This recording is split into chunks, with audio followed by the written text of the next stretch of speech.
So I started the company, I had been working in commercial construction in 2005, and I entered construction in the business development world.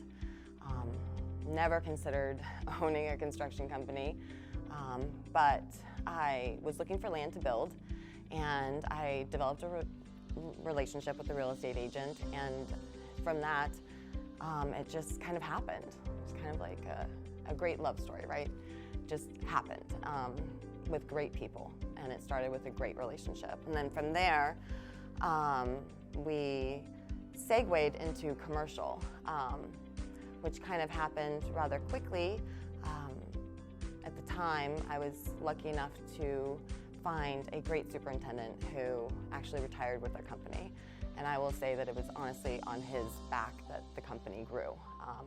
He would show up to work at 2 o'clock in the morning. You know, I would be in there, because the truth is, when you're starting something, it's 7 days a week. And I would be in there working, and I remember hearing the door to the office opening and just thinking, who in the world is this?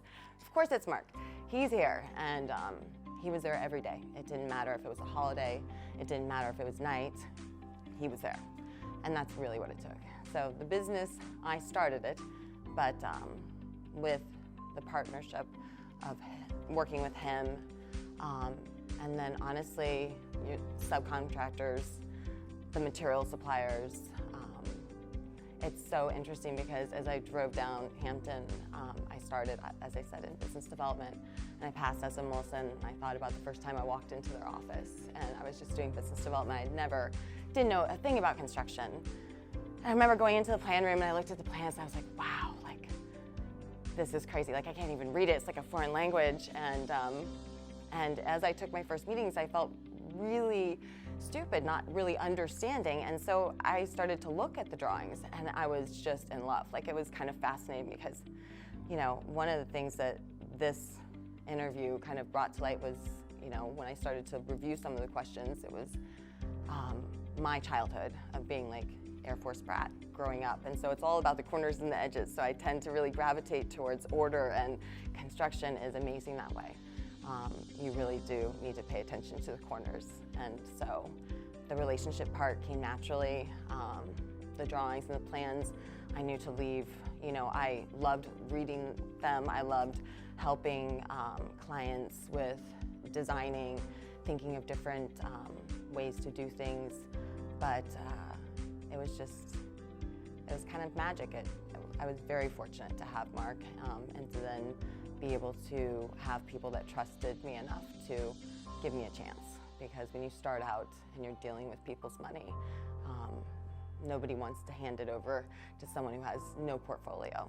So I was very fortunate to have people that believed in me and knew that I was going to show up, and I did, and that was that. As a business leader, I think first and foremost, the thing that construction has taught me is to put my head down and keep moving forward.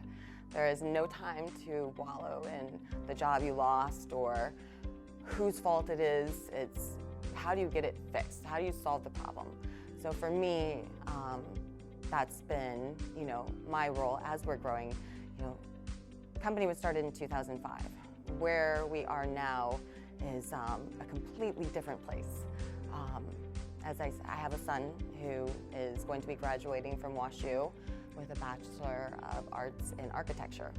And when he started school, he wanted to go into pre-med, and then as he was in school, he realized he loved our business and wanted to be a part of it. So it was at that point that we had to start to hire people.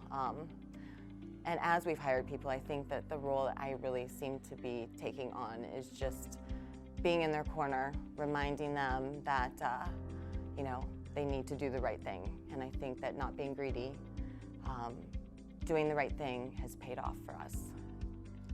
It's pretty amazing to me to think, like, 18 years, wow, 18 years, all of these people that have known me for 18 years, they've watched my family grow, they've watched me walk into their office not even knowing how to read a set of plans, and it's amazing to me just to see that. So as a leader, I really look at myself more as a part of a team. Like, it's my job to help them, and hopefully my son, as he comes in, and luckily we have found some amazing people that I'm so fortunate, because quite honestly, it's hard to find good people that are going to be loyal and that would make the choices that I would make and represent our client and the company in a way that would make us all proud and honored to be a part of. So that's pretty much it.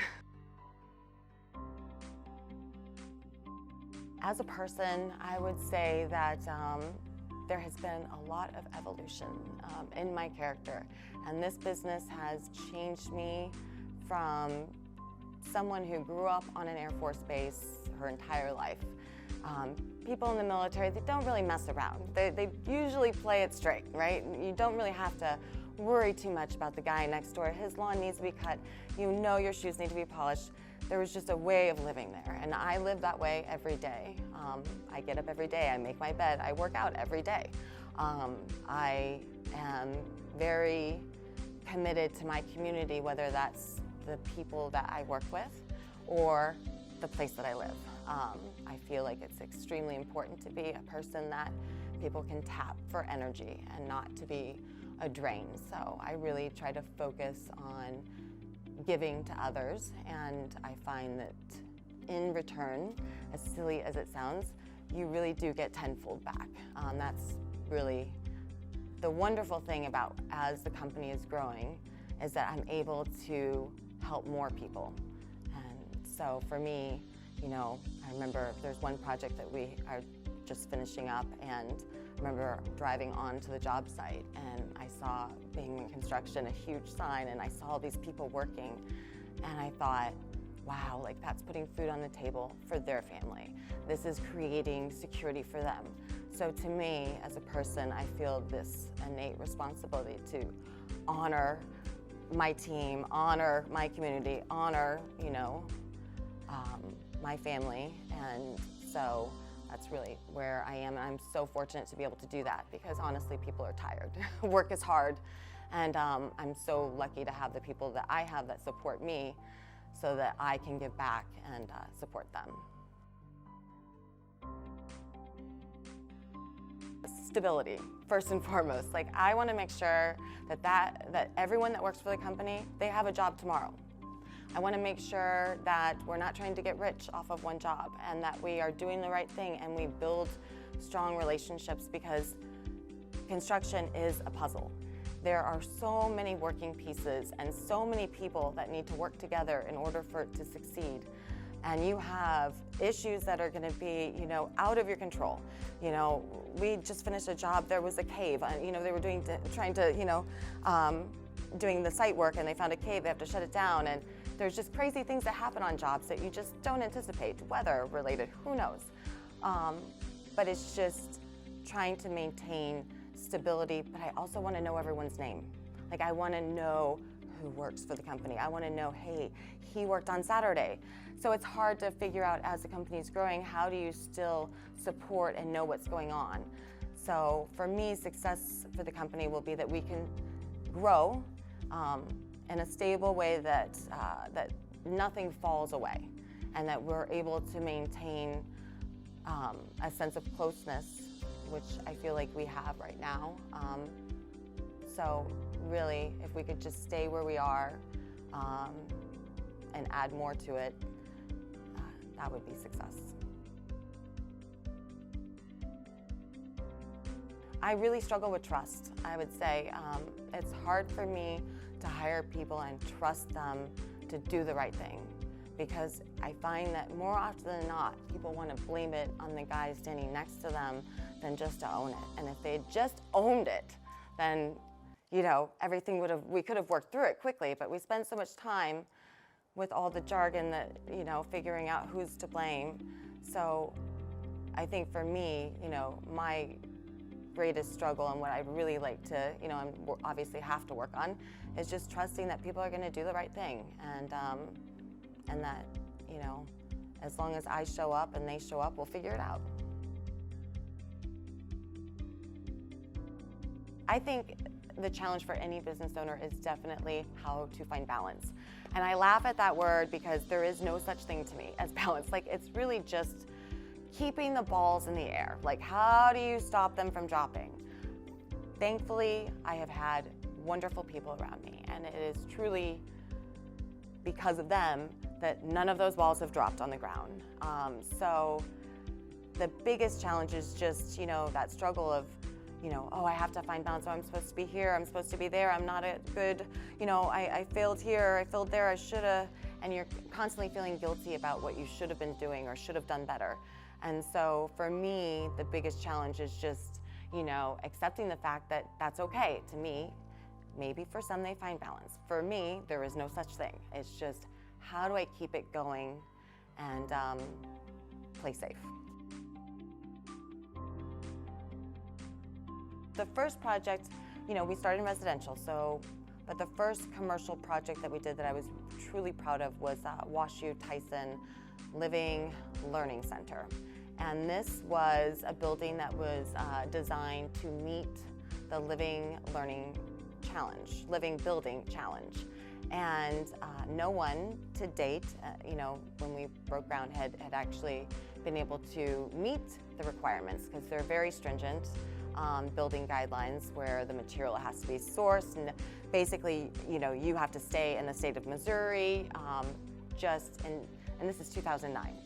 So to find subcontractors, material suppliers that were able to meet those requirements and that wanted to do the job, because it wasn't easy. It was quite an adventure, and it's so cool to me that they were willing to make that investment, and even more so the amount of teamwork from everyone that was a part of it.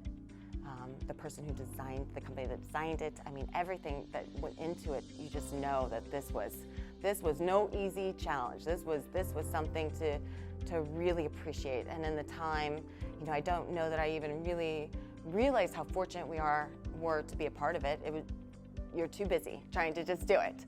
And it's funny that it's now, 2023, and I'm looking back at 2009, I'm like, oh yeah, I forgot, because as we have people working for us, you think, oh, wow, we have a really interesting portfolio. So that was a really great project. We worked at the Federal Reserve Bank, and we did their visitor centers. And somehow when I could tell my dad, like, hey, we did a job at the Federal Reserve Bank, I felt like, you must be legit, right? But that came with its own complications, because every person that went on the job site, they had to go through security, and that was pretty interesting as well. But what a great project to be a part of as well. We're finishing up Francis Place, and that is in Eureka, and I love this project because it really just embodies, to me, as I'm getting older and my parents are getting older, that realization of assisted living.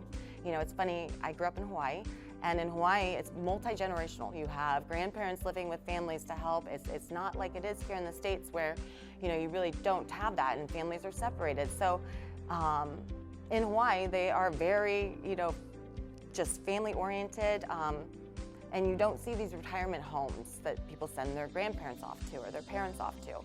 So this particular development was awesome to me because it was built around an assisted living facility, but it was a community that was going to be lively. They had pickleball courts, and they have the walking paths, and it was built so that you can transition, that you can have the assistance of having, a medical support team close by, but you also don't have to be living in an assisted living facility, or if a partner happens to need more help, you don't have to have that divide. So that, to me, has been just an awesome project to be a part of. So I'm very proud of that.